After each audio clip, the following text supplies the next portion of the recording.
is censorship. Hello and welcome. Hope you're all well during these unprecedented times, and I'm sure you're already sick of hearing that phrase. We are 8 months into the global pandemic, and even the media is having a hard time reporting the news within the bounds of limitation. Have you noticed the media keeps delivering fake stories and content instead of telling us what's really going on in the world? The problem is that people are only realizing this now. Another way to say all of this is by using the word censorship. Oxford Dictionary defines censorship as the suppression or prohibition of any part of books, film, news, etc. that are considered obscene, politically unacceptable, or a threat to security. Most of the time, we aren't aware of when things are censored. But it's important to know if there is a need for censorship, as well as why and when it's necessary. In this video, I will be talking about all of these issues, discussing why in today's society, we should know what censorship is all about and why it's so important. Now let's get into this episode of a series of misconceptions. Part 1, Government Censorship. So right now, I want to focus on the fact that there are several governments and big corporations around the world that actively hide information from society. Now, off the top of your head, can you name the 3 most censored governments? If you thought China, North Korea, and some Middle Eastern countries, you're not wrong. But there are so many other governments censoring information. I'll give you an example. The government censors words that may be used to affront them, like salt and dictatorship. They regulate and limit access to social media and the internet, as well as restrict basic human rights that people deserve. Another example is Tiananmen Square. If it rings a bell, it's probably because you briefly touched upon the subject in history class. It is famously known for the student-led protests held in 1989. The students mainly protested for free speech, among other issues like some kind of democracy and free press. Now, take some time to think about what I just said. Imagine your life without the freedom of speech, unable to speak your mind on anything, and being constantly afraid of what the government will do to you if you don't conform to their rules. After the events, the world became aware of what was going on in China, and it started the discussion that still continues today. But China continues to ban the mass memorial of Tiananmen Square anniversary events by blocking and censoring access to social media and news outlets, and even censoring the events in schools. North Korea continues to ban internet usage for their citizens, has made it illegal to leave the country without the government's permission. And if you question the policy or protest against the government, you will be sent to jail.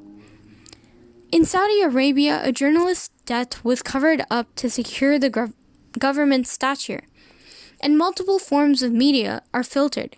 These include online media, books, newspapers, television, and much more. But like I said before, censorship isn't only seen in these countries.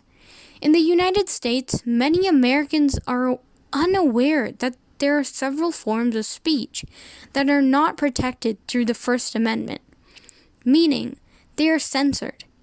And books like To Kill a Mockingbird, The Catcher in the Rye, and Animal Farm are banned in schools due to the fact that they are too obscene or truthful about society. Even in Canada, where the stereotypes are common, the government websites censored the Native American abuse and mistreatment, and choose to show how the Native Americans helped during wars. It is truly sad to see that every single government's ideologies are the things that drive the countries, and still continue to do so today.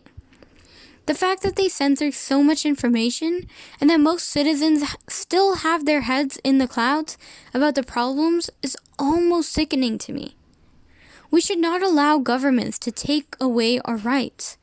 I believe that people should have their own say in how they want to live their lives, and how they want to express themselves. We should not be afraid of our governments who tantalize us with the pressure of pressing the red button. Part 2. Social media uprise. Social media. It is something we are all obsessed with and can't seem to get off. We are all addicted to apps like Instagram, Facebook, Twitter, Snapchat, YouTube, even Google, which I use to find all of this information. Major social media companies use advanced technology to censor content shown to you. They use your browsing habits and internet search results to push censored content to you. They work with governments to monitor and filter your digital life. We have unknowingly gotten used to it. Now, don't start worrying just yet. Admitting you have a problem is the first step in fixing the problem. Also, if you feel in any way stressed, remember to keep your head between your legs and breathe deeply. Now, you may be asking yourself, why is this important?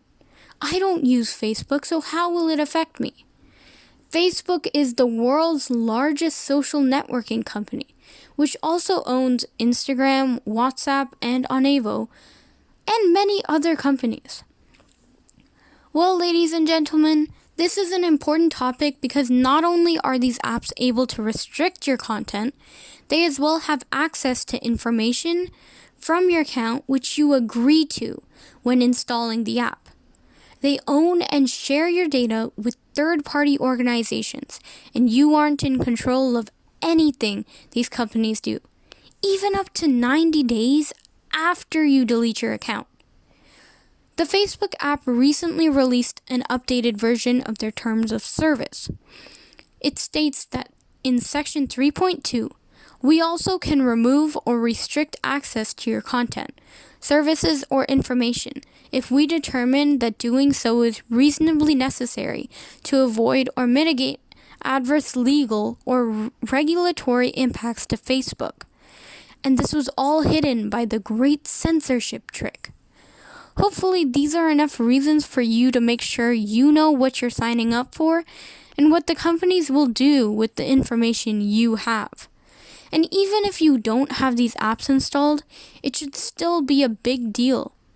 If you look up some of these scandals, you come to realize that apps like Facebook, Google, Amazon, Apple, and more all have links to governments, possibly even some deals. So my advice is make sure that Zuckerberg and all of the other companies know who they're up against. Part 3. The positive sides of censorship. The word censorship is important, but people have negative connotations to the word. They tend to focus more on the detriments of censorship compared to the advantages it comes with. In this section, I wanted to speak about the positives and advantages that censorship gives society and how we can use it in our everyday lives.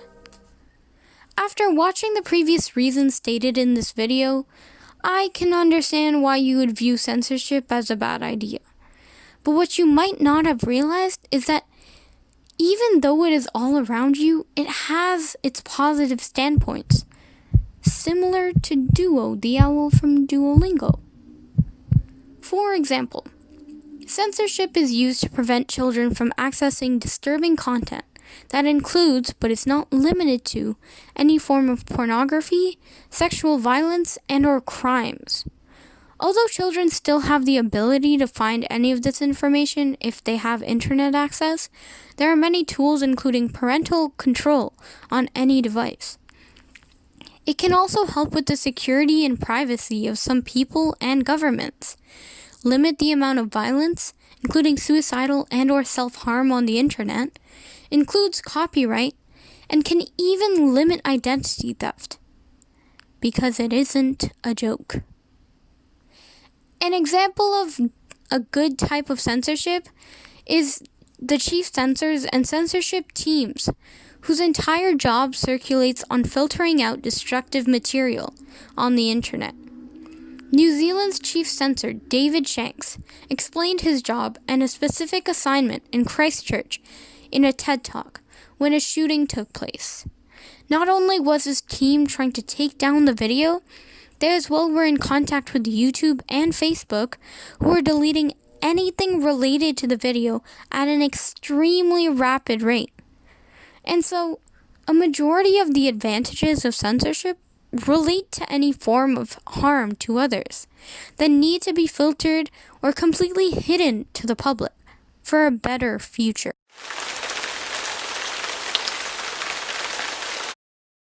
Conclusion. And now for the finale, some saucy afterthoughts and opinions. You need to understand that you have a freedom to speak. However, the apps you use don't have to abide by the rules and laws made by the governments. These are privately owned companies, meaning they can say and do whatever they want and get away with it. They control you and everyone else. Although you may not have the same rights they have while using their apps, if they censor you, talk about it. Bring it up to the public. Because you need to be heard. Don't let their power diminish you. Make sure that if they deplatform you, you stay true to what you believe in. Become uncensored about censorship. Nevertheless, for all of you who have watched this video, I wanted to remind you that censorship is neither good nor bad. But we need to ask the question when censorship becomes too much or unnecessary. How much longer can we be marionettes to the big corporations and corrupt governments? I hope you have learned more about censorship and will continue to search more on this subject to keep you well informed. And be sure to remember, they're always watching.